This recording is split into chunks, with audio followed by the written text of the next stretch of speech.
Вие гледате попладневни вести на Слободен печат.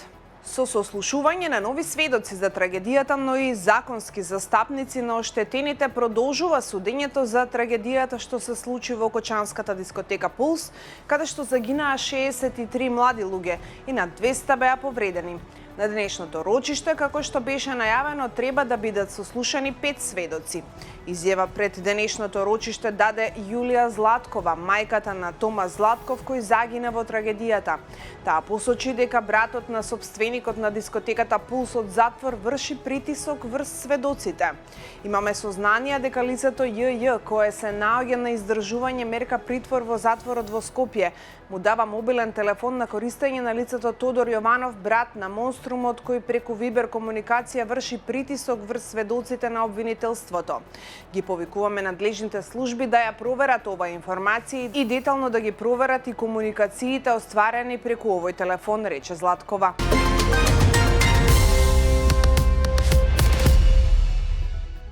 Синдикатот на работниците од управата, правосудните органи и издруженија на граѓани УПОС утрово седна на преговори во владата за платите на работниците кои ги опфаќа овој синдикат. На состанокот присуствувал премиерот Христијан Мицкоски, министерката за финансии Гордана Димитриевска-Кочовска, министерот за економија и труд Бесар Дурмиши и министерот за јавна администрација Горан Минчев. Председателот на синдикатот на УПОС Трпе Дејановски изјави за Слободен печат дека сега на синдикално ниво треба да одговорат на понудата. Станува збор за 7700 вработени кои не се опфатени со други гранкови договори.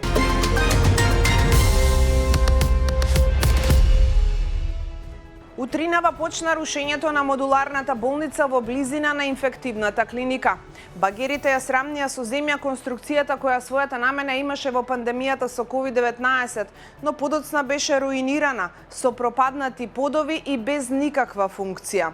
На местото на модуларната болница, како што потврдија за Слободен печат високи извори во Министерството за здравство, ќе никне една од трите предвидени катни гаражи со кои треба да се реши сообраќајниот хаос на клинички центар. Капацитетот на обезбедени паркинг места на ваков начин ќе биде до 1000 возила наместо досега најавените 500. Локациите на кои се планира да се изградат монтажните катни гаражи е во близина на ГАК, во близина на Хелиодромот и во близина на инфективната клиника.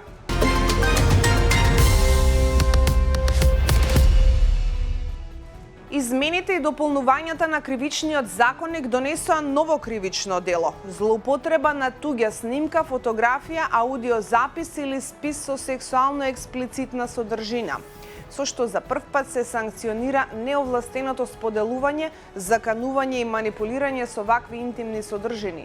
Членот 152а предвидува кривична одговорност и за создавање или изменување на постоечки аудиовизуелни материјали со употреба на компјутерските системи, вклучително и манипулирани дипфейк содржини. Според група граѓански организации издружени преку Националната мрежа против насилство, ова е значаен и потребен чекор напред, но потребни се и дополнителни усогласувања за целосна заштита на жртвите.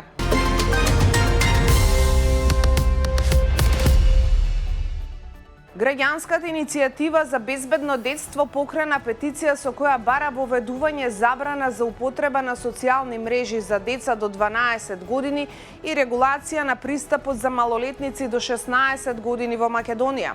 Целта на петицијата, како што велат од иницијативата, е да се заштити безбедноста и приватноста на децата. Ова граѓанско движење има за цел да поттикне законски измени и системска регулација во нашата држава, што ќе ја заштитат дигиталната безбедност, менталното здравје и приватноста на најмладите, пишуваат од иницијативата. Групата се состои од родители, наставници, стручни лица и граѓани.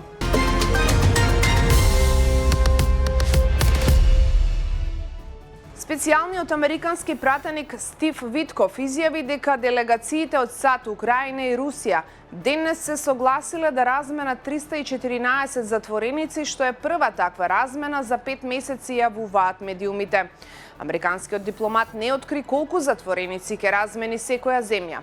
Ова беше постигнато во мировни преговори кои беа детални и продуктивни. Иако останува значајна работа, чекори како овој покажуваат дека континуираниот дипломатски ангажман дава опипливи резултати и ги зајакнува напорите за завршување на војната во Украина, додаде тој.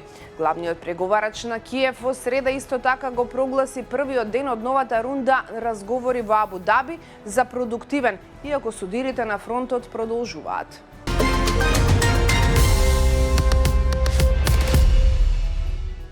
Портпаролот на Кремљ Дмитрий Песков денес изјави дека Русија негативно гледа на истекувањето на договорот за намалување на стратешкото оружје Нов старт и жали за неговото раскинување, објави Reuters.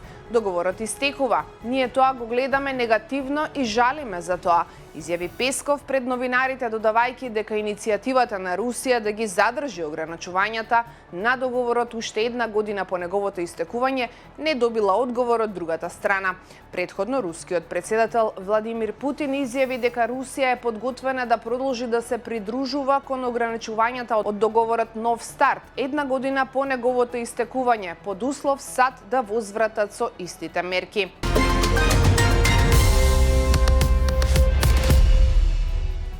Над 300 новинари или 30% од целиот Вашингтон Пост се отпуштани, со што се намалени капацитетите на редакциите за спорт, локални вести и меѓународно известување, пренесува Нью Йорк Таймс. Како што пишува медиумот, кратењата се знак дека Джеф Безос, кој стана еден од најбогатите луѓе во светот продавајќи работи на интернет, се уште не сватил како да изгради и одржува профитабилно издание на интернет. Мет Мареј, извршен уредник на Пост, изјави дека компанијата предолго губела пари и не ги задоволувала потребите на читателите. Тој посочи дека на некој начин сите рубрики ќе бидат погодени и резултатот ќе биде издание фокусирано уште повеќе на национални вести и политика, како и на бизнес и здравство, а многу помалку на други области.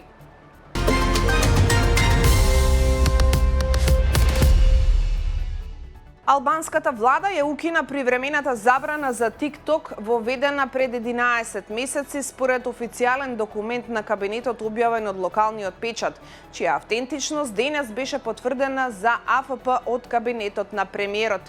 Албанија во март 2025 година одлучи да го блокира пристапот до TikTok на нејзина територија за да ги избегне неговите штетни ефекти по смртта на тинејџер кој беше избоден од соученик по тепачка предизвикана на социјалните медиуми.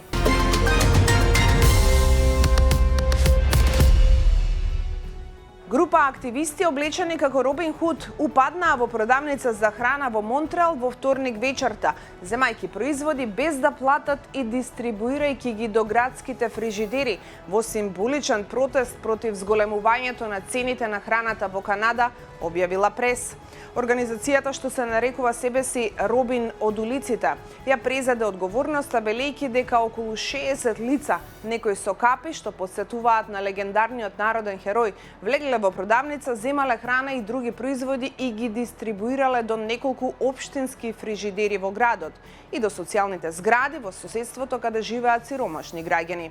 Тие рекоа дека тоа е политички чин против високите цени на храната. Ова беше се во денешното издание на попладневните вести на Слободен печат. Утре се гледаме повторно. Пријатно.